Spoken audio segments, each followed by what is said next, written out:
अस्सलाम वालेकुम एवरीवन। आज हम बना रहे हैं खीर, चावलों वाली खीर। इसके लिए मैंने ये 2 मुट्ठी छोटा चावल लिए हैं, ये मैंने भिगो दिए हुए हैं। और एक ये कप है छोटा चीनी का, बादाम है, और 2 किलो दूध की हम बना रहे हैं खीर। ये देखें गाइस, दूध मैंने रख दिया हुआ है, बादाम भिगो दिए। अब मैं इनमें छोटा चावल जो है वो डालने लगी।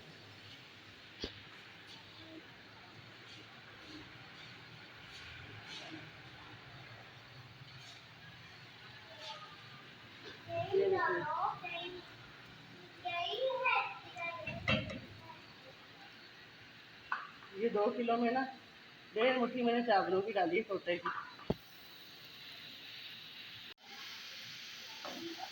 दूध के साथ ही ना हमारे ये चावल भी पक जाएंगे जो टोटा हमने डाला है, क्योंकि फिरनी में तो ये राइस का आटा डलता है चावलों का, लेकिन खीर में सिर्फ टोटा चावल ही डलते हैं। इन्हें मैंने ग्राइंड वगैरह नहीं किया, ऐसे ही डाल दिए, दूध के साथ ये भी पक जाएंगे।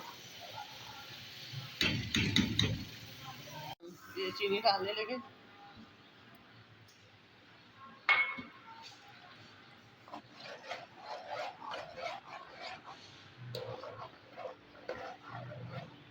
टाइम पे आकर ना मैं ये 5 इलायचियाँ और थोड़े से बादाम है ये डाल दूँगी।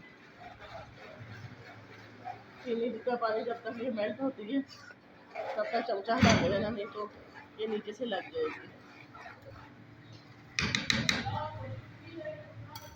खीर हमारी तैयार है। ये अब चीनी डाली ना तो छींटे डालने लग पड़ी, प्यारी भी आ गई।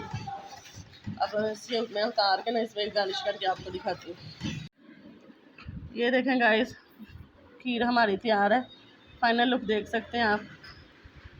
आपको इसके लिए एक टिप बताऊंगी, अगर आपके चावल सही तरह ना पीसे हैं दूध में तो आप इसको ग्राइंडर कर लें। पके हुए दूध वाले ग्राइंडर चावल से बड़ी अच्छी खीर बनेगी। ये 2 किलो से हमने माशाल्लाह ये एक कोला ये बनाया और साथ में ये 2 प्लेटें बनाई हैं। देखें,